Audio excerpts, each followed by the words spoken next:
สวัสดีครับผมนายรัชชานนท์วุฒนัทรหัสนักศึกษา692008285สาขาวิศวกรรมหุ่นยนต์วิดีโอนี้จะมาทำโฮมเวิร์ก4ชิ้นที่8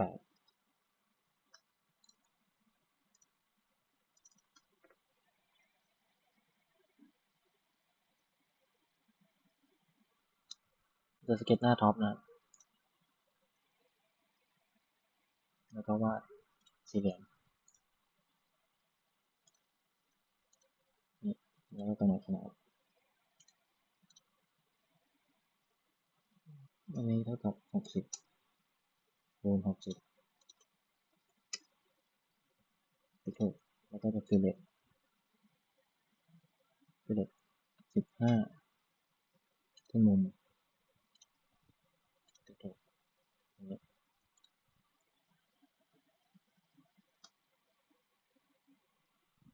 แล้วก็เข้าฟีเจอร์แล้วก็ดึงชิ้นงานดึงมา10ผมก็จะเจาะรูตรงนี้ใส่ตรงนี้เป็นเคาน์เตอร์บอล M6 หน้าที่ตรงนี้นะเดี๋ยวตีถูกไปเลยเนี่ย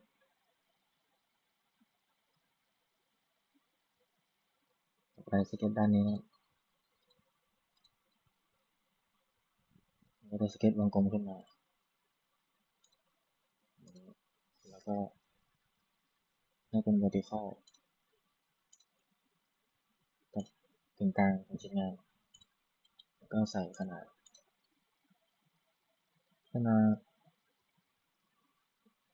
30เส้นผ่านศูนย์กลางแล้วก็สร้างเส้นให้ขึ้นเป็นแทนเจนทั้งสองด้าน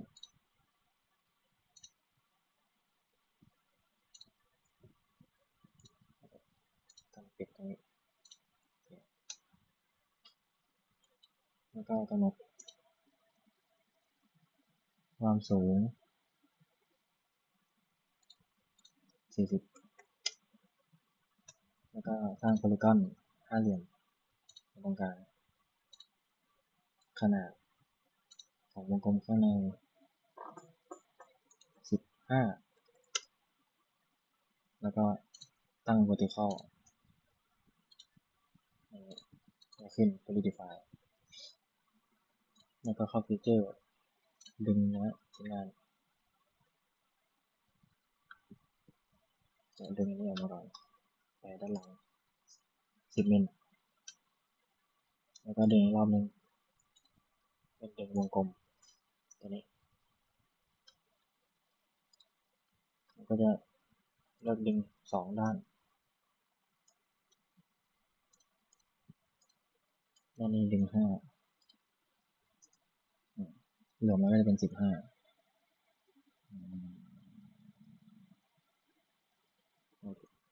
ที่ถูกดึงได้ประมาณนี้ต่อไปเป็นการสร้างเพนสร้างใหม่ตัวนี้เราจะอ้างอิงแผ่นนี้เป็นหลักระยะเท่า0 องศาอ้างอิงจุดมุมนี้มุมอย่างนี้แล้วก็แผ่นตัวนี้มันจะขึ้นมาอย่างนี้มันจะกดติดองศาแล้วก็พลิกเพนให้มันมาทำมุมนี้นะให้เป็นมุม135ตรงนี้ติ๊กถูกเข้าสเก็ตแล้วก็ปิดเพนตัวนี้เลยเราก็จะสร้างเส้นอันตรายก่อนจุดนี้ถึงจุดนี้แล้วก็จะสร้างเส้นปกติดึงลงมาให้เป็นเส้นแนวตั้งแล้วก็กด A ที่คีย์บอร์ดก็จะโค้งอย่างนี้เพราะว่าใช่ไหมนวดติดปึ๊บอย่างนี้แล้วก็วาดวงกลมข้างในอีกวงหนึ่งกำหนดขนาดครับอันนี้รัศมี20ข้างในเส้นผ่านศูนย์กลาง20แล้วก็ความยาวเพ ในถุงขอบชิ้นงานเท่ากับ25เหลืออะไรอีกเหลือซ้ายขวา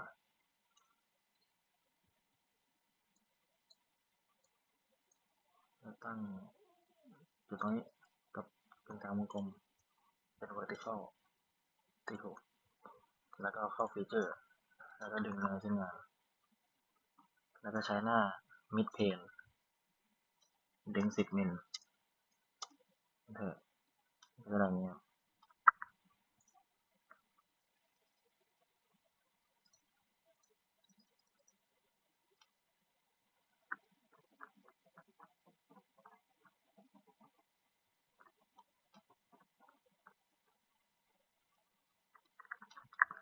เสร็จแล้วกด save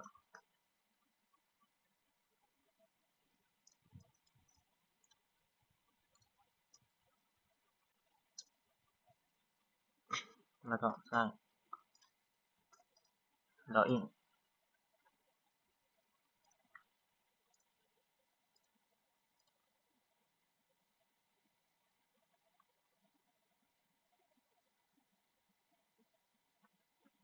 ดึงหน้าฟอนต์ตรงนี้แล้วก็ดึงข้างล่างนี้มาISO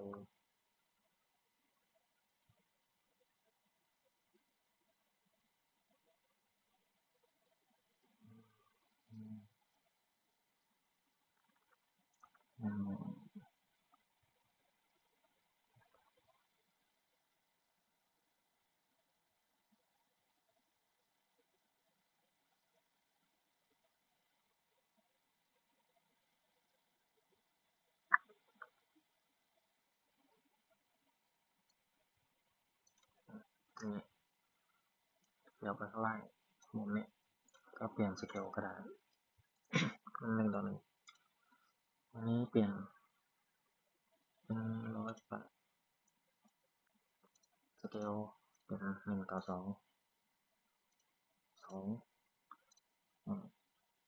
อัน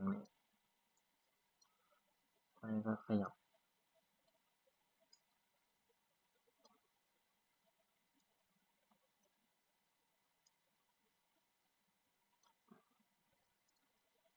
อันนี้ก็คลิกขวา tangent remove ตัวนี้ก็ remove แล้วก็ติ๊กให้เป็นเส้นฝักเหมือนกัน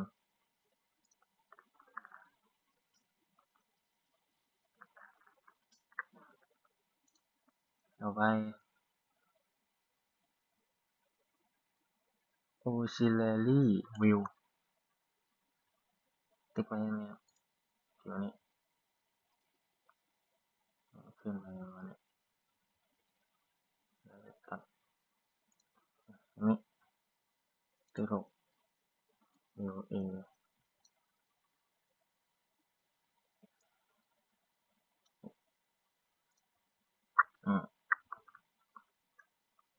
ผมจะขอบอันนี้ออกก่อนนะครับเข้าสเก็ตแล้วก็วาด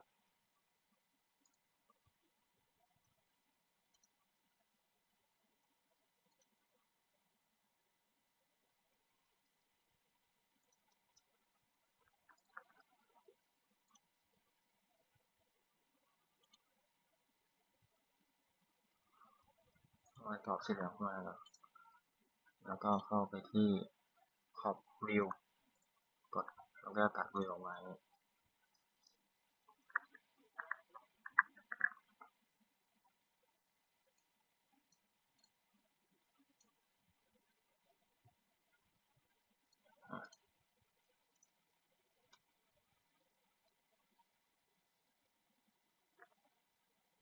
ต่อไปผมจะใส่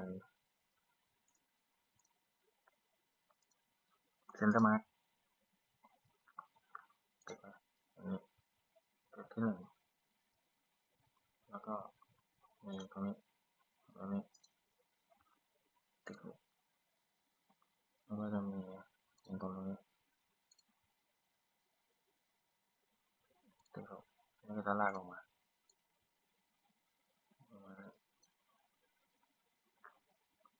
ส่วนตัวนี้อันนี้ก็ลากยาวขึ้นมาอั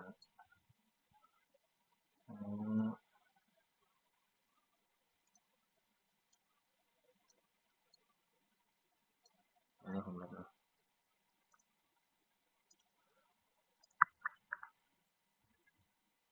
สล็อต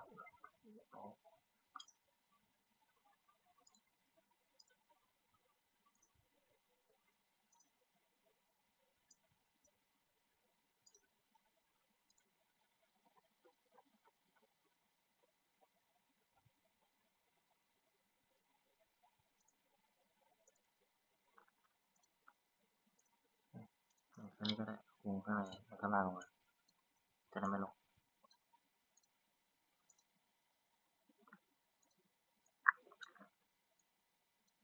ต่อไปเป็นเซนเตอร์ไลน์จิ้ม2 ฝั่งสร้างนี้ขึ้นมาแล้วดึงขึ้นมาเลยมาเลย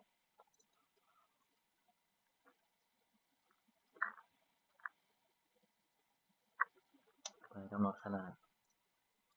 Smart Dimension ระยะห่างตรงนี้แล้วก็มีรัศมีวงนอกกับวงใน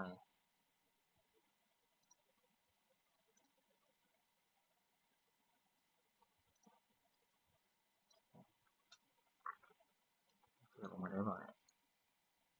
เดี๋ยวตรงนี้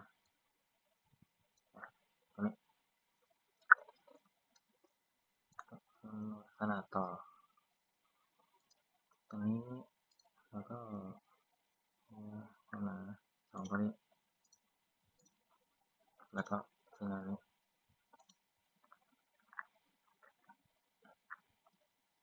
มีเส้นผ่านศูนย์กลางแล้วก็อันนี้วงกลมวาดระหว่างนี้แล้วก็เปลี่ยนเป็น construction ติดถูกแล้วก็ Smart Dimension 15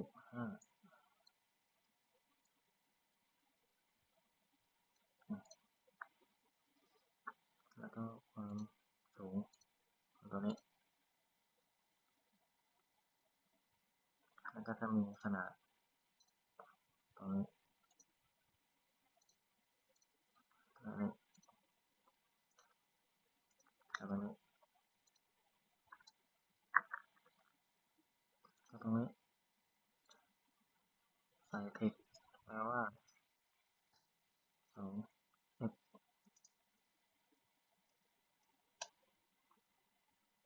15แล้วก็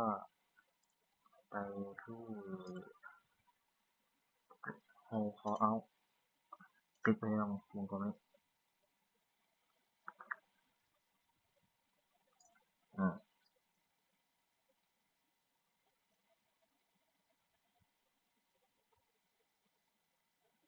แล้วก็มีขนาดตัวนี้60ครบเรียง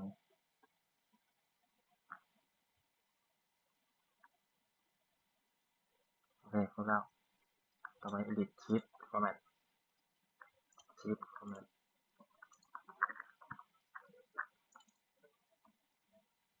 นี่เป็น 3D Feeder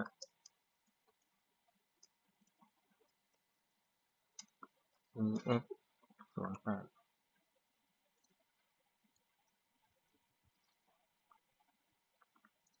ข้างล่างก็จะเป็น PD08